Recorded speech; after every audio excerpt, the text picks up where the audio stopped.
Creator, I thank you for another day. To the east, I pray to the eagle spirit to take care of the newborn and to give me patience. I set down tobacco. To the south, I pray to the mouse spirit to take care of the youth and to give me kindness. I set down sage. To the west, I pray to the buffalo spirit to take care of the adults and to give me tolerance. I set down sweetgrass. To the north, I pray to the bear spirit to take care of the elders and to give me love. I set down cedar to bless all my relatives. Hi, hi. The origins of the buffalo dance. A traditional Blackfoot story of how the buffalo dance was given to the people. When the buffalo first came to be upon the land, they were not kind to the people that dwelled within it. When the hunters tried to coax them over the cliffs for the good of the village, they were reluctant to offer themselves up. They did not relish being turned into blankets and dried flesh for winter rations. They did not want their hooves and horns to become tools and utensils, nor did they welcome their sinew being used for sewing. No, no, they said. We won't fall into your traps, and we will not fall for your tricks. So when the hunters guided them towards the abyss, they would always turn aside at the very last moment. With this lack of cooperation, it seemed the villagers would be hungry and cold and ragged during the winter season. Now, one of the hunters had a daughter who was very proud of her father's skill with the bow. During the fullness of summer, he always brought her the very best of the hides to dress, and she, in return, would work the deerskins into the softest, whitest of garments for him to wear. Her own dresses were like the down of a snow goose, and the moccasins she made for the children and the grandmothers in the village were some of the most welcomed of gifts. But now, with the hint of snow on the wind and the deer becoming more scarce in the willow brakes, she could see the reluctance on part of the buffalo family could become a real problem for the village. Hunter's daughter decided she would do something about it. She went to the base of the cliff and looked up. She began to sing in a low, soft voice. "Oh, buffalo family, come down and visit me. If you come down and feed my family in a wedding feast, I will join your family as the bride of your strongest warrior." She stopped and listened. She thought she heard the faintest rumbling of thunder in the distance. Again she sang, "Oh, buffalo family, come down and visit me. Feed my family in a wedding feast so that I may be a bride." The thunder was here, and it was much louder. Suddenly, the buffalo family began falling from the sky, off the cliff, towards the ground at her feet. One very large bull landed on top of all the others and walked across the backs of his relatives to stand before Hunter's daughter. "I am here. I am here to claim you as my bride," said Large Buffalo.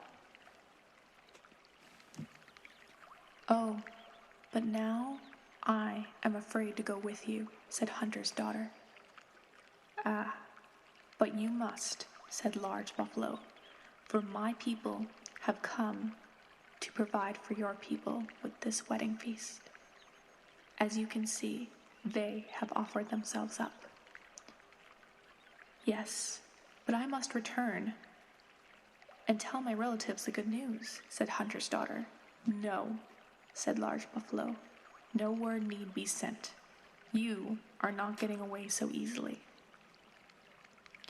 And with that said, Large Buffalo lifted her between his horns and carried her off to his village in the rolling grass hills. The next morning, the whole village was out looking for Hunter's daughter. When they found the pile of buffalo below the cliff, the father, who was in fact a fine tracker as well as a skilled hunter, looked at his daughter's footprints in the dust. She has gone off with a buffalo, he said. I shall follow them and bring her back. So Hunter walked out upon the plains with only his bow and arrows as companions. He walked and walked a great distance until he was so tired that he had to sit beside a buffalo wallow. Along came a magpie, and it sat down beside him. Hunter spoke to Magpie in a respectful tone. "O knowledgeable bird, has my daughter been stolen from me by a buffalo? Have you seen them? Can you tell me where they have gone?" Magpie replied with understanding. "Yes, I have seen them pass this way. They are just resting over this hill." "Well," said Hunter, "would you kindly take my daughter a message for me? Will you tell her I am here just over the hill?" Magpie agreed, so he flew to where the large buffalo lay asleep amidst their relatives in the dry prairie grass. He hopped over to where Hunter's daughter was quilling moccasins, as she sat ditfully beside her sleeping husband. Magpie whispered, "Your father is waiting for you on the other side of the hill." "Oh, this is dangerous," she told him. "These buffalo are not friendly to us, and they might try to hurt my father if he should come this way. Please tell him to wait for me, and I will try to slip away to see him." Just then, her husband, Large Buffalo, awoke and took off his horn. He handed it out to her.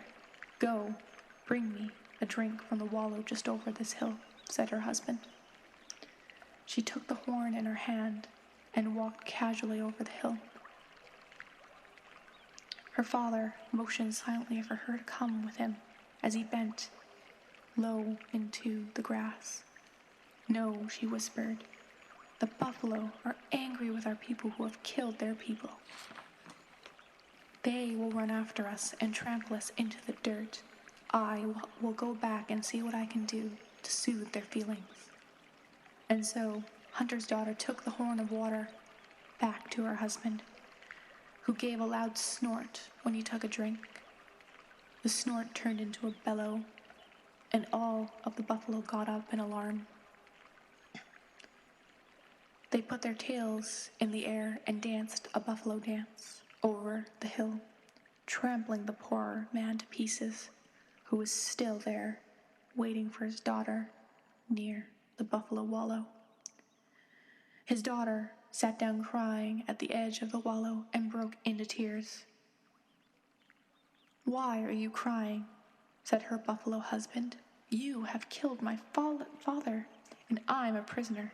Besides," she sobbed. "Well, what of my people?" her husband replied. "We have given our children, our parents, and some of our wives up to your relatives in exchange for your presence among us. A deal is a deal." But after some time and consideration of her feelings, Large Buffalo knelt down beside her and said to her, "If you can bring your father back to life again, we will let him take you back to your people." So Hunter's daughter decided to sing a little song.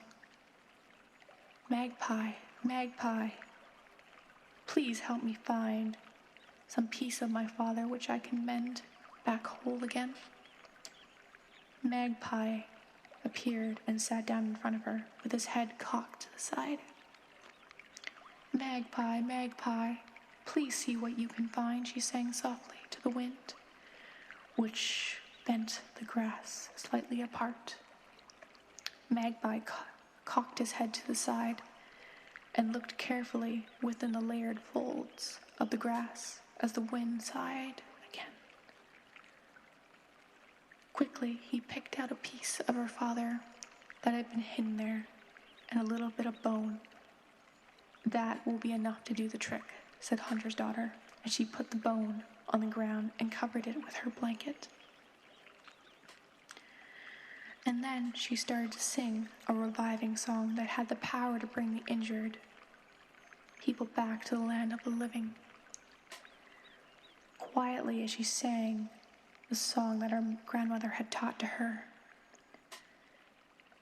After a few melodious passages, there was a lump under the blanket. She and Magpie looked under the blanket and could see a man, but this man was not breathing.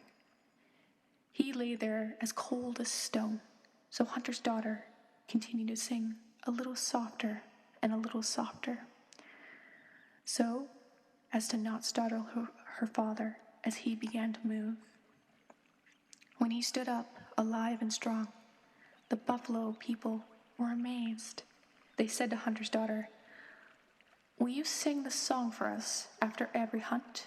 Will you teach your people the buffalo dance so that whenever you dance before the hunt, you will be assured a good result?